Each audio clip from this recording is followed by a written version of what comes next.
Welcome to the EcoSend podcast. Be inspired, educated, and entertained by the world's most ambitious leaders, putting climate at the top of their agenda.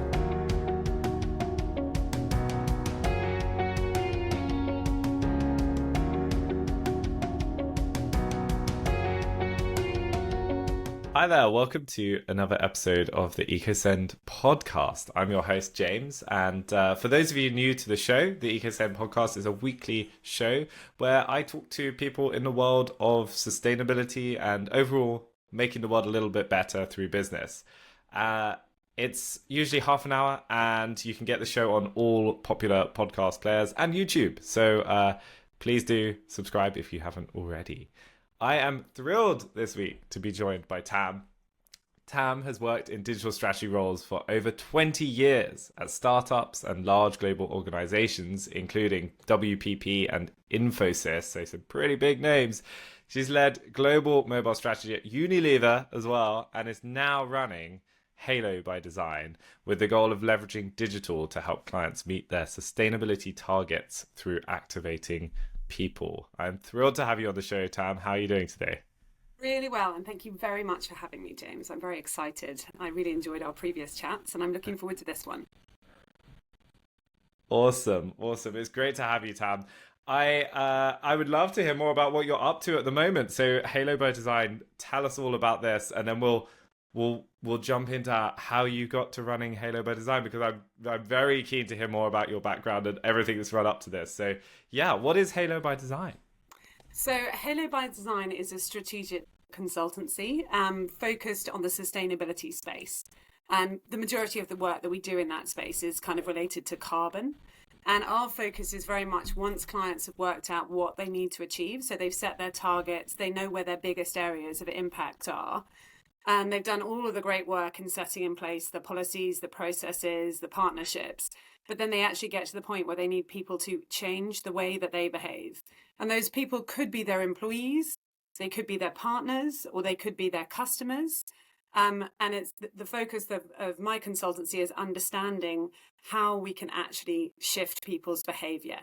And designing experiences to support that. Because of my digital background, I obviously believe that digital has a massive role to play in supporting behavior change.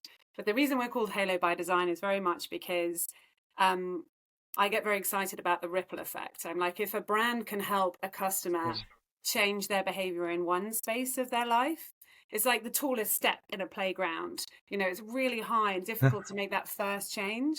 And if you can be really supported in shifting your behavior in that way, then psychology dictates that you then look for other ways to behave in a similar way. So if you start biking to work, you'll start biking to the shop. You'll start biking to drop your kids off to school.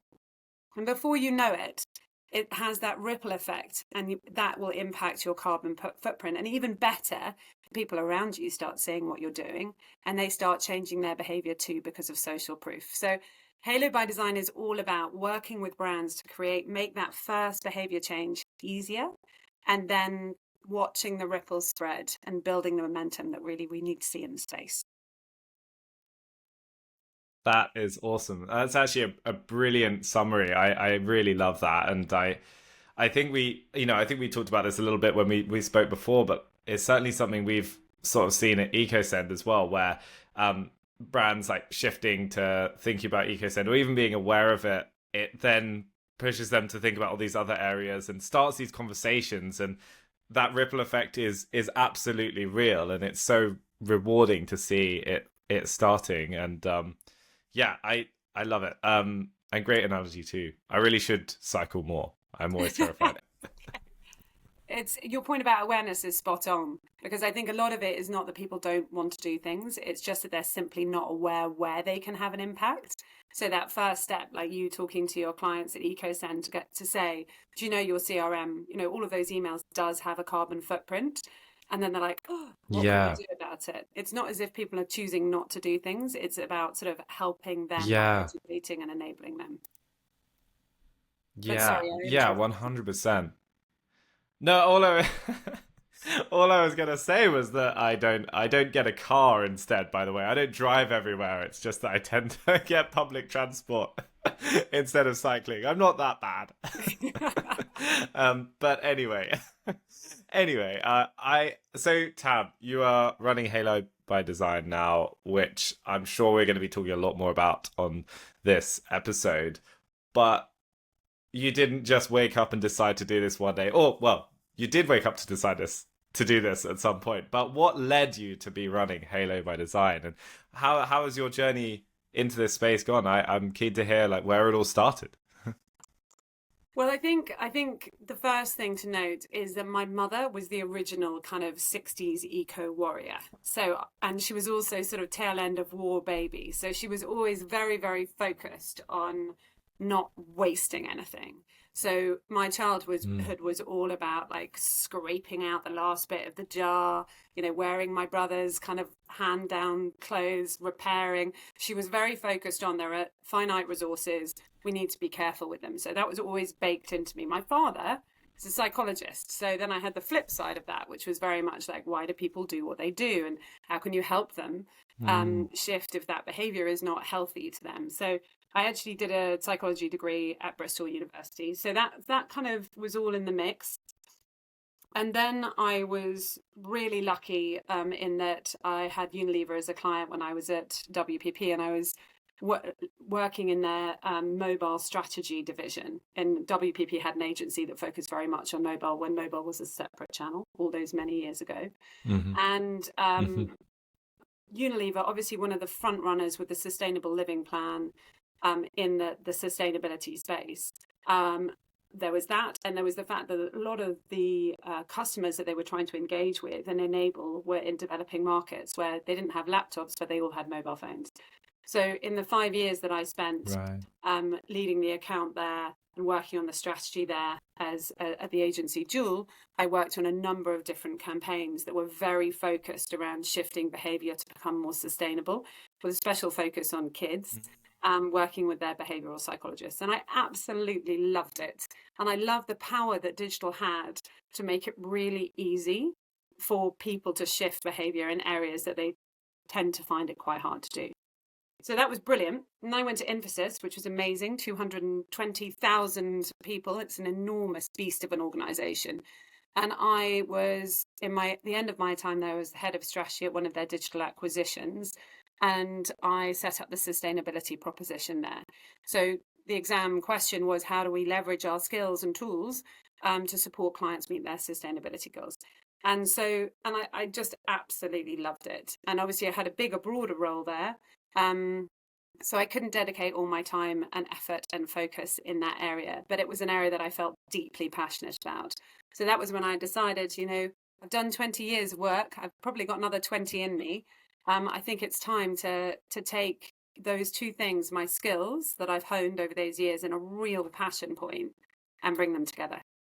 So I left and I set up Halo by Design. And that was, although it was kind of unofficially in the works for about 6 months, officially I set it up 8 months ago. Amazing.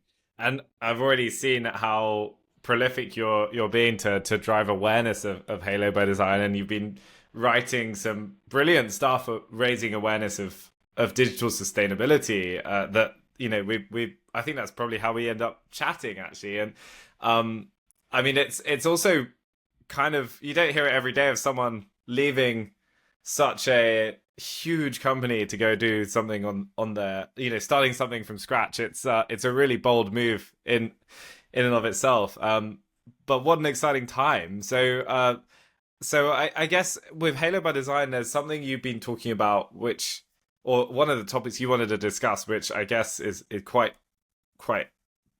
fundamental to what you're doing with Halo by Design, which is raising the floor. You talk about it. So what is raising the floor, and what does that mean? How are you thinking about this?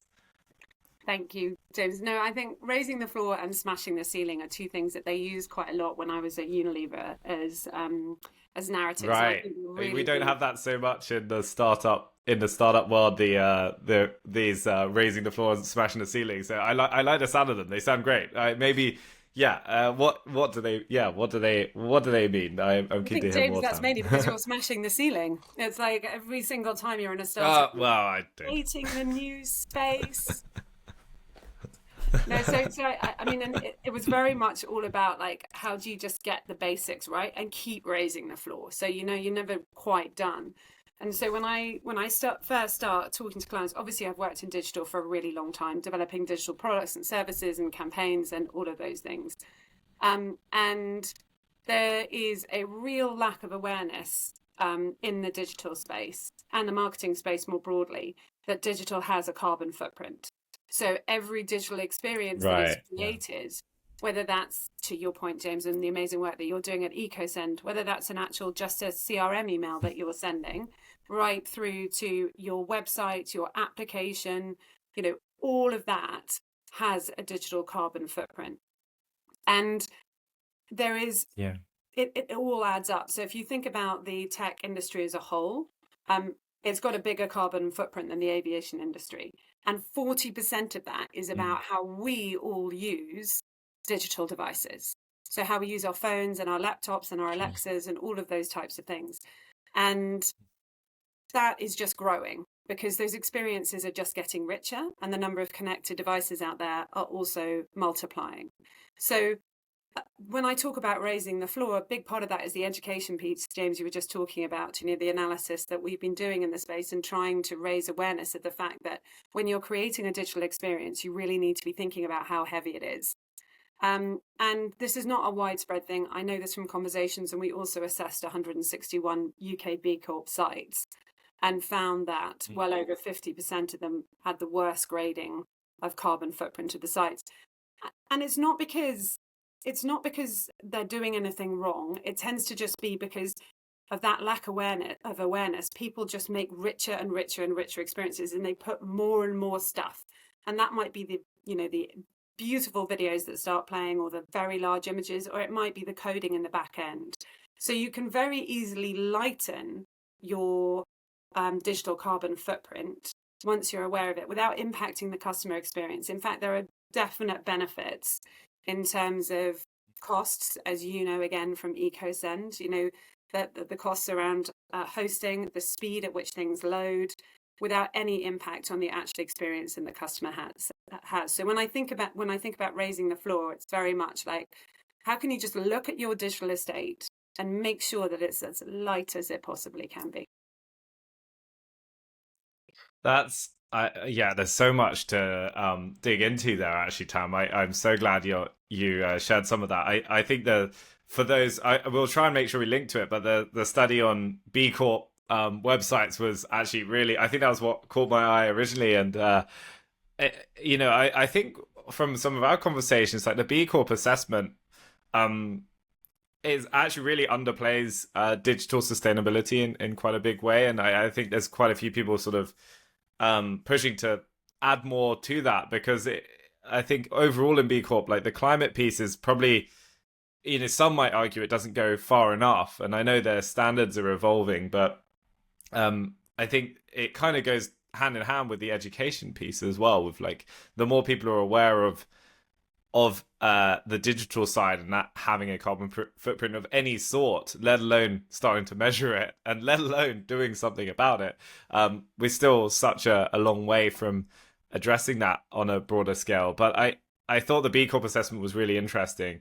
I was going to ask, like, with regards to engagement with people, you mentioned there around how the experience making the page lighter can sometimes have benefits. Like, do you find that sometimes is a conversation you're having where it's less about trade-offs, like, oh, make your site more climate conscious, but your conversion's gonna fail or your brand's gonna look rubbish, or is it more, hey, here's how, like, how do you deal with the person who's objecting maybe to that's really proud of that auto playing 4K video that they've got on their homepage? What do you say to them when you're having these kinds of conversations? You're so right, James, because there are multiple people, especially in the space that we occupy, that one needs to persuade. Because it's often, the sustainability conversation with the CSO is the easiest one to have. Because they're like, this is amazing. It's a scope 3 win that's quite easy. And those are very rare. So brilliant. But then you also need to persuade the budget holder, because unfortunately I think CSOs often have to go back to ask for more budget. So that's when you can talk about some of the financial benefits of having a lighter carbon footprint in terms of the lower costs of hosting, etc. But then there is the conversation very much with the creative teams. And the immediate feeling, and I have had this before, is I don't want my site to look like a YouGov site. I need it to still look cool and be really engaging and all of those other wonderful things. And I think part of it is explaining that this is the progression of design. In the same way in the building space, that it was the progression of design when you started designing for green buildings. They didn't look, they actually look more beautiful. And it's a new challenge that you're layering in. And it's the same with a lovely lights website. This is the next iteration of design that you need to know about for your own career growth. So when you were thinking about your CV, etc., how are you weaving sustainability into your own skill sets? Because sustainability is the second most hard for role after AI. So I would argue anyone who is in a role who is not being trained how to apply sustainability to their skill set is missing out. So that training needs to happen. I think the other thing to do is the wonderful thing about digital is you can test. And we would always look not only at the carbon footprint measurement, but also the conversion rates. Like, what are you seeing? So how is the carbon footprint lowered? How is the cost lowered? But also, what are the engagement levels doing? And what are the conversion rates doing? And we can test these things on key customer journeys or smaller customer journeys to make people feel more comfortable. But you're quite right, James. There are, in my space and your space, it's never just one decision maker. It's always a few. So you need to retell and repivot in different ways to make things happen. Yeah, no, it's really, really good to hear that. I totally agree as well. I think it's an interesting point you make around the training and education there and upskilling. And I think what I find, particularly about the web side of things, quite uplifting is that a sort of a more sustainable web is generally also a more accessible web. It's also, as you said, often a more affordable web when it comes to various costs of building a site. But also, I think from everything we've seen, like the lighter you make a page, the faster you make it to load, it generally has a correlation with conversion. It also generally has a correlation with Google rankings and SEO. Like it has all of these other benefits, and I think sort of that conversation where it's like switching it from being I've got to downgrade my website to be worse. It's actually often like everything can get better if you're willing to maybe, not necessarily have the auto playing 4K video, but it's trying to win hearts and minds and bring everyone together is a huge challenge, and that's that's where you come in, I guess, Tam. I love what you're saying about it's basically being fit for purpose, isn't it? It's about whatever kind of iterations that you're doing.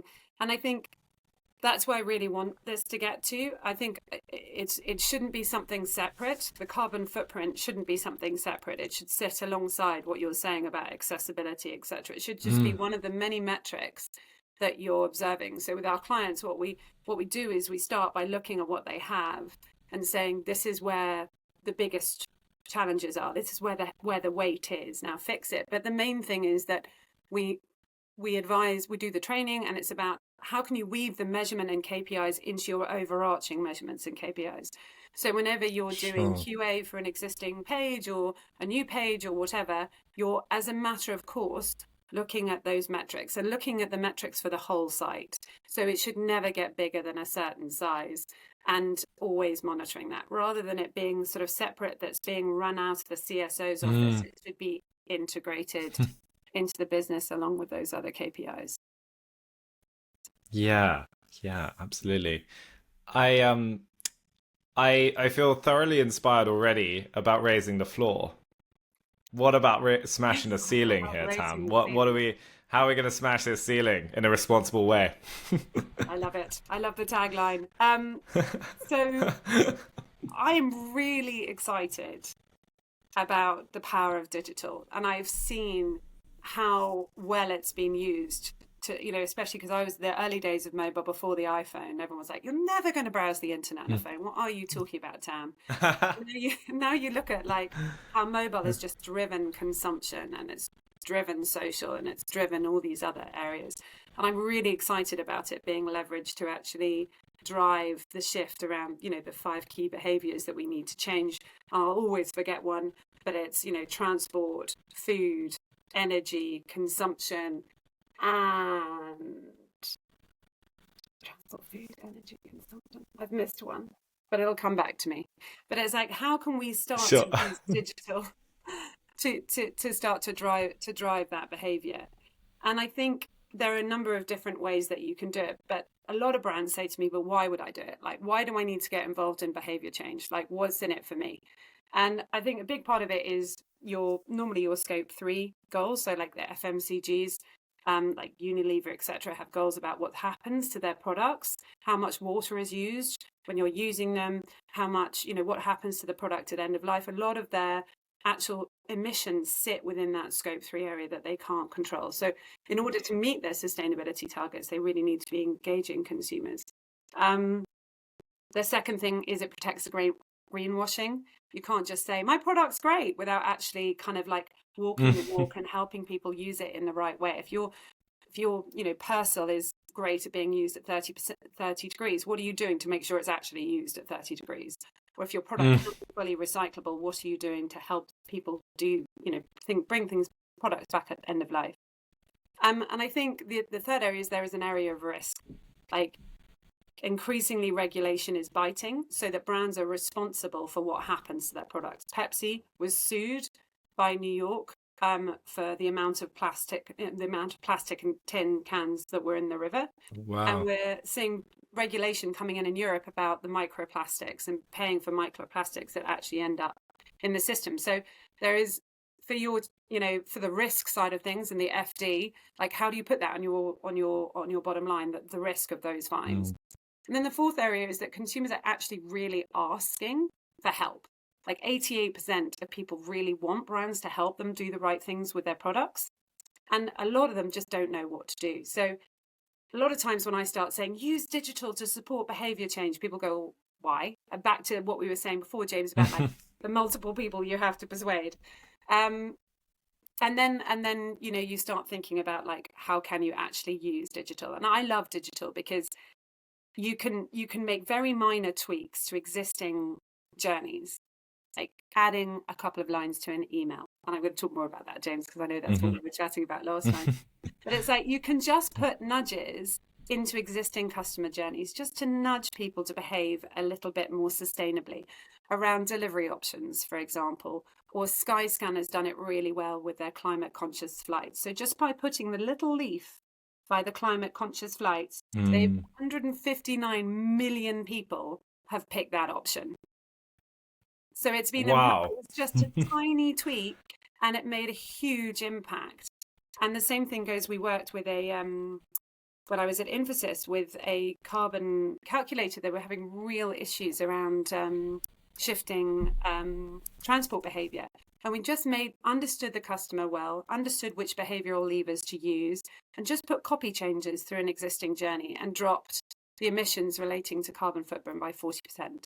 So raising the ceiling is about how do we actually start to break sustainability out of a silo, a tab on your website, and weave it into everything with all these lovely little nudges, like the original one on the emails, which was, I think it was, you do not need to print this email, which I still think is the first... the first digital nudge, First digital. Yeah, no, that I haven't seen that for a while, but every now and again I do still get an email that says, do you really need to print this email? And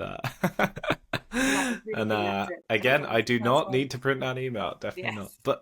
But it's such a good point. I love that. I think coming from a world where, I guess like I've always been involved in the world of software and tech, and it's sort of easy sometimes, I guess, to take for granted that world. But I think when you marry it up with the real physical world, you realize this power that exists to change behavior at scale. And yeah, your example there of Skyscanner and the impact of that. And I think I've been seeing it in a few more places with, I guess in the UK we have like Trainline and estimating carbon footprint, say, versus, I guess, flying, I think is the comparison they make.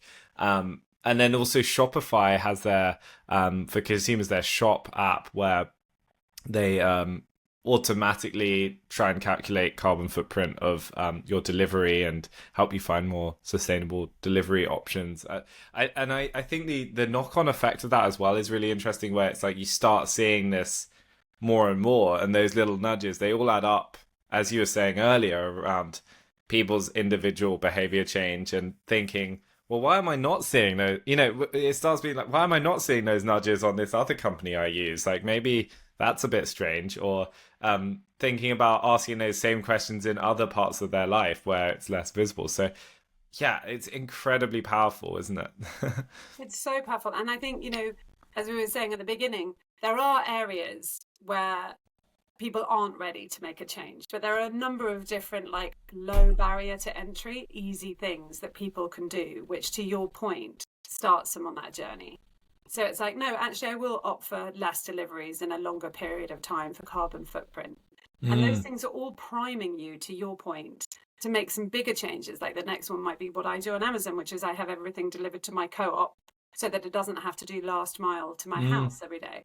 So I started with the less deliveries, and now I've got the co-op option, and now I just do it once a month. So it's like a sort of slow, gentle journey, but it's not hard. There's no like big kind of massive barrier that I have to get through. But sometimes there's really ingrained behavior, and then you really need to start to create like specific, products or services to really support with shifting that behavior. And again, digital can be really, really useful in those spaces to make it really easy for people to do. Yeah, I guess that maybe tees us up very nicely towards the future then, Tam, and where you see things going. And I guess maybe we're just getting started on a lot of this, right? I think we are getting started on this. I think where I have, real cause for hope is that there is an enormous amount of enthusiasm once I talk to people about this. Exactly as you were saying, James. I'm sure it's the same with you with the EcoSend. It's not because people don't want to do these things. It's just because they don't know about them and they don't know how to start. So I think for me, the future that I would like to see, and that's why you and I are banging the drums so hard, is like one in which digital is part of the solution and not part of the problem. Because I think at the moment, like anything in life, you can use the tools you have for good, or you can use them inadvertently for not so good. And I think digital has the power, as long as it's light, as long as these experiences are very nice and light, and people are aware of how to use them so that they stay light, then I think digital has an enormous role to play in helping all of us adapt our lives to be more sustainable. So in my hopeful future, that is what I see. And I see, like you and I meeting, I see more and more companies who are springing up in this space to make it easier for brands to actually be able to move in that direction, like shifting their CRM capabilities onto EcoSend is like, okay, so that's one piece of the puzzle that's fixed. Looking at their own digital estate and lightening it there, that's another piece that's fixed, etc., etc. So I see momentum. I love momentum. That's my future. Digital is for good. Agreed. I totally ditto that. The momentum and the growing awareness. The more momentum is created, I think, and which is very reassuring. I think one area, not to drop this in right at the end, but like I think an area that I certainly see as a challenging one in the future is the AI piece and the conflict there of how huge the energy demands are for AI. And I think, I don't know when this podcast will go out, but we're recording just like about a week after I think Microsoft saying they're worried they might hit their net zero goals by 2030 because of the growth of AI. And I think it's a really difficult topic because there are huge energy needs, but then potentially AI could help us come up with some very creative solutions to things too. So this is never an easy discussion, is it? It's never an easy equation to figure out. There's no obvious answers sometimes. No, there aren't. And I think it's exactly what we were saying before about force for good or force for not so good. But I think what's brilliant about the industry is that problem is being worked on at all the different levels. So if you think about behavior change, it's a very important aspect. But there's also like, how is the AI being powered? How can we be more efficient and effective with the energy that we use and use more renewable energy? How are they actually creating the software that runs it? You know, what are the devices that are powering it? And then how are people using it? So in this industry, as you know, James, I'm a very positive person, and I hang on to that because it's quite easy to kind of feel a little dismayed, or quite a lot dismayed some days. But I take comfort from the fact that, you know, the awareness, the fact that Microsoft is saying that, you know, it's a known problem and it's being tackled at all the different levels. And so this isn't something that was created, 40 years ago, that everybody is highly dependent on already, that is built in a particular way that's not changeable. So I hope that the two things can find a way. If you think about those four layers, it's being built into every element of that AI journey to try and keep it as light as it possibly can. I think we all need a little bit more of your positive and optimistic outlook, Tam. Thank you for sharing that. Thank you. I think we're basically, that is about half an hour that's gone by so quickly. Before we wrap up, did you have any advice for anyone listening or watching, Tam? I know you may have a few suggestions. I think the key thing is, as somebody who's entered this space, I mean, I did have experience of it in my first 20 years. But I think anyone who's watching this, who is thinking, I want to be part of this journey, because it is quite an extraordinary journey, the sustainability journey, James, that we're starting on. You know, I lived the mobile transformation journey, and I loved it. The sustainability journey is an incredible journey to take. The people that I meet are universally inclusive, helpful. Everyone's trying to connect everyone to everyone else, because we've all got a common goal that we all need to achieve. So it's an amazing industry, if you can call it that, or sector, or whatever you want to call it, space to come into. The other thing is your skills are needed. I mean, I think there is a big barrier to entry to get into sustainability, because everyone's a bit worried and they're like, I'm not sure what it stands for. I don't know what I could do. The reality is it needs to be baked into every part of a business, every single one. And for that to work, we need people who have worked in those areas, who know them really, really well, and who can apply sustainability to what they do. So please don't be frightened to get involved and lean into this conversation if it's something that you feel passionate about, because we really need all of those other skill sets. And I'm not saying necessarily quit your job and do what I did, but there are relatively low barrier to entry ways that you can start to think about how you weave this into your day-to-day role. How do you learn about it? There's a lot of free resources, and people are very happy to share, because I think everybody feels like the more people who are pushing in this direction, the better it will be. Absolutely.